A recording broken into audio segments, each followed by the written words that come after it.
السلام علیکم۔ امید ہے کہ تمام دیکھنے اور سننے والے سب خیریت سے ہوں گے۔ آج کی خوفناک horror story Imtiaz from Karachi, ان کی جانب سے یہ سٹوری میں آپ کی خدمت میں پیش کرنے لگا ہوں۔ یہ واقعہ میرے والد صاحب کے سامنے پیش آیا۔ آپ بھی یہ واقعہ انہی کی زبانی سنیے۔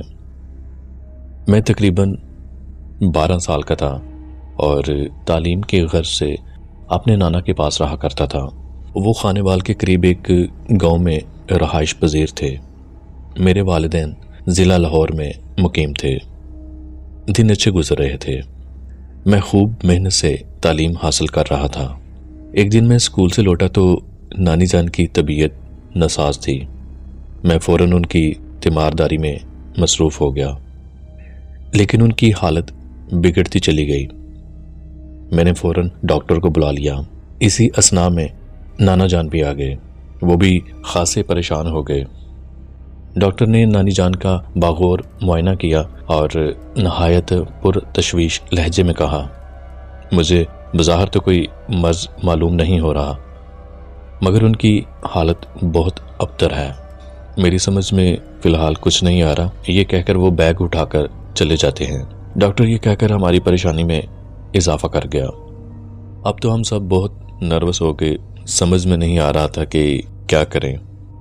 ڈاکٹر بھی مایوس کر گیا تھا۔ اور پھر وہی ہوا جس کا ہمیں خدشہ تھا۔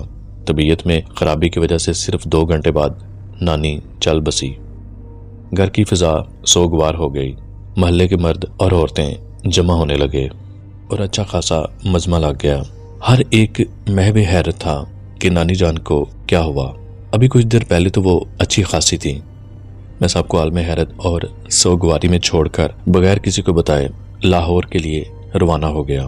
لاہور پہنچ کر میں نے گھر پر اطلاع دی کہ نانی جان کا انتقال ہو گیا ہے۔ والدہ صاحبہ بیان کرنے لگی۔ وہ شروع سے ہی غم برداشت کرنے کی عادی نہیں تھیں۔ والد صاحب بھی سوگوار ہو گئے۔ بہرحال وقت بہت کم تھا، اس لیے میں والد اور والدہ کو ساتھ لے کر فوری طور پر خانے وال آ گیا۔ گھر پہنچا تو پتہ چلا کہ نانا جان میرے لیے کافی فکر مند تھے اور مجھے تلاش کرنے کے لیے گھر سے باہر نکلے ہوئے تھے۔ تھوڑی دیر بعد جب وہ ناکام واپس آئے تو مجھ پر برس پڑے۔ میں چپ چاپ ان کی ڈانٹ سنتا رہا۔ اس کے بعد نانی جان کی تجہیز و تکفین ہونے لگی۔ میت کو غسل دے دیا گیا۔ گورکن کو قبر تیار کرنے کے لیے بھیج دیا گیا اور کفن بھی تیار ہو گیا۔ تھوڑی دیر بعد ہم نانی جان کا جنازہ لے کر شہر خموشاں کی طرف بڑھ رہے تھے۔ قبر کے پاس میت رکھ دی اور ابھی اس کو قبر میں اتارنے کا ارادہ ہی کر رہے تھے کہ میں چونک پڑا اور حیرت و خوف کے ملے جلے تاثرات سے نانی جان کی میت کو دیکھنے لگا، جس کے داہنے پاؤں کا انگوٹھا ہل رہا تھا اور تھوڑی دیر بعد پورا پاؤں حرکت میں آ گیا۔ اب میں نے نانا جان کو بھی آگاہ کر دیا اور اسی وجہ سے دفن کا کام روک دیا گیا۔ اب سب لوگوں کی تجسس امیز نگاہیں میت پر جمی ہوئی تھیں اور میت آہستہ آہستہ حرکت میں آ رہی تھی۔ اور پھر دیکھتے ہی دیکھتے نانی جان کلمہ طیبہ پڑھتی ہوئی اٹھ کر بیٹھ گئیں۔ یہ منظر دیکھ کر کچھ ڈرپوک اور توہم پرست لوگ خوف سے چیخ مار کر بھاگ نکلے۔ باقی کے لوگ وہیں کھڑے تھے۔ تھوڑی دیر بعد نانی جان بولی، ڈرنے کی کوئی بات نہیں، میں زندہ ہوں، مجھے گھر لے چلو۔ یہ الفاظ سن کر وہاں کھڑے سب لوگ حیرت سے منہ پھاڑنے لگے۔ ہمیں اپنے کانوں اور آنکھوں پر یقین نہیں آ رہا تھا۔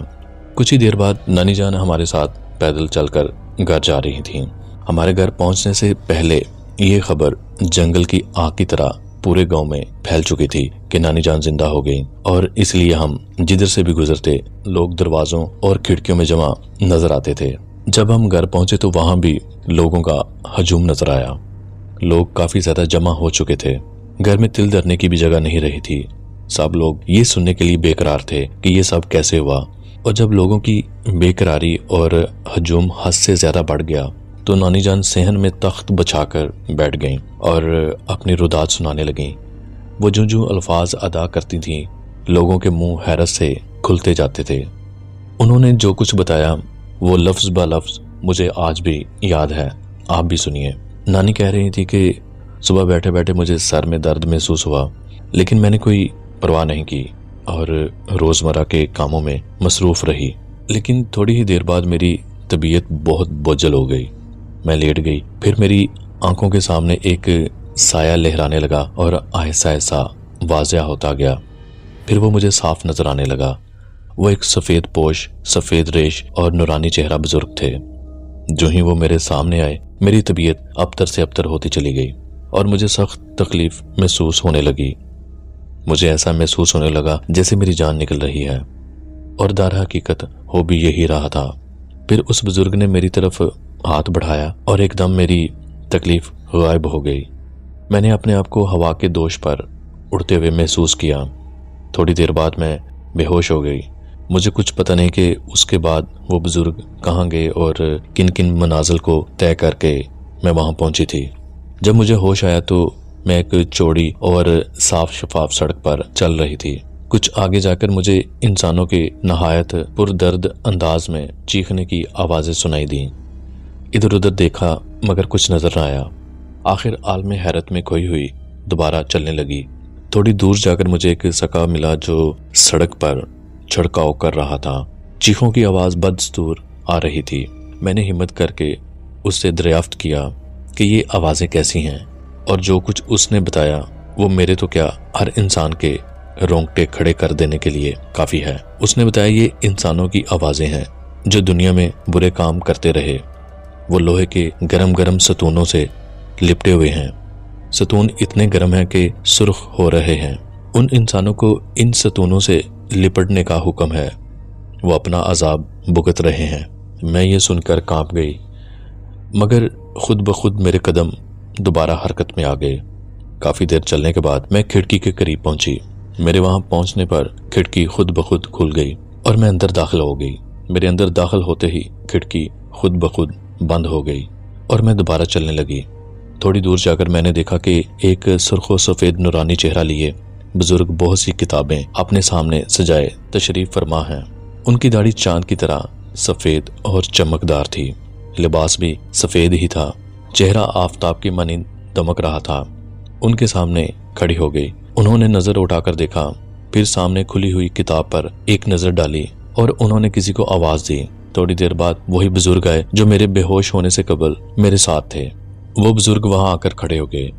جو بزرگ سامنے کتابیں پلائے تشریف فرما تھے، انہوں نے نہایت میٹھی اور شفقت بھری آواز میں دوسرے بزرگ سے فرمایا، میں نے تمہیں اسے لانے کے لیے نہیں کہا تھا۔ اسی نام کی ایک اور دوسری عورت اس کے گاؤں کے پڑوس والے گاؤں میں موجود ہے، اسے لانا تھا۔ اس کے ابھی بہت دن باقی ہیں، جاؤ اس کو وہیں چھوڑ آؤ اور اصل مطلوب کو لاؤ۔ دوسرے ہی لمحے میں ان بزرگ کے ساتھ واپس آ رہی تھی۔ سڑک کے اس مقام پر جہاں جاتے ہوئے میں ہوش میں آئی تھی، میں دوبارہ بے ہوش ہو گئی، اور پھر اسی مقام پر میں ہوش میں آ گئی جہاں جاتے ہوئے بے ہوش ہو گئی تھی۔ اسی مقام سے گزرنے کے بعد میں دوبارہ تکلیف محسوس کرنے لگی، اور یہ تکلیف آہستہ آہستہ بڑھنے لگی۔ سب سے پہلے میرے داہنے پاؤں کے انگوٹھے میں درد محسوس ہوا، پھر پورے پاؤں میں، پھر رفتہ رفتہ پورے جسم میں۔ تھوڑی ہی دیر بعد مجھے حکم ملا کہ کلمہ پڑھو۔ میں نے باوجود بے انتہا تکلیف کے کلمہ پڑھا، اور اس کے فوراً بعد میں حیرت انگیز طور پر چارپائی پر زندہ موجود تھی، اور زندہ ہونے کے بعد مجھے کسی قسم کی تکلیف محسوس نہیں ہوئی۔ اب میں بالکل ٹھیک ہوں۔ نانی جان نے بات پوری کی تو پورا مجمع بت بنا بیٹھا تھا۔ ایسا محسوس ہوتا تھا جیسے سب کو ایک دم سانپ سونگ گیا ہو، اور لوگ اس وقت چونک پڑے جب ایک شخص شور مچاتا ہوا آیا اور کہہ رہا تھا، ابھی ساتھ والے گاؤں میں اسی نام کی ایک عورت کا انتقال ہو گیا ہے، وہ بھی اسی طرح اچانک ہی مری ہے۔ یہ اطلاع سن کر لوگوں کی حیرانی میں مزید اضافہ ہو گیا۔ یہ وہی عورت تھی جس کے بارے میں ابھی کچھ دیر پہلے نانی جان نے بات کی تھی۔ وہ واقعی وفات پا چکی تھی۔ چاندی ماہ قبل نانی جان کا انتقال ہوا ہے، بلکہ یوں کہنا زیادہ مناسب ہے کہ دوسری موت پا گئیں، اور ہم اب تک اس پر اسرار اور عجیب واقعے کے بارے میں سوچتے ہیں تو عقل دنگ رہ جاتی ہے، لیکن خدا کے بید خدا ہی جانے۔ یہ تو تھا آج کا خوفناک ہارر واقعہ۔ اب اس میں کتنی سچائی ہے اللہ ہی بہتر جانتا ہے۔ اللہ تعالیٰ آپ کو آسانیاں عطا کرے اور آسانیاں تقسیم کرنے کا شرف بخشے، آمین۔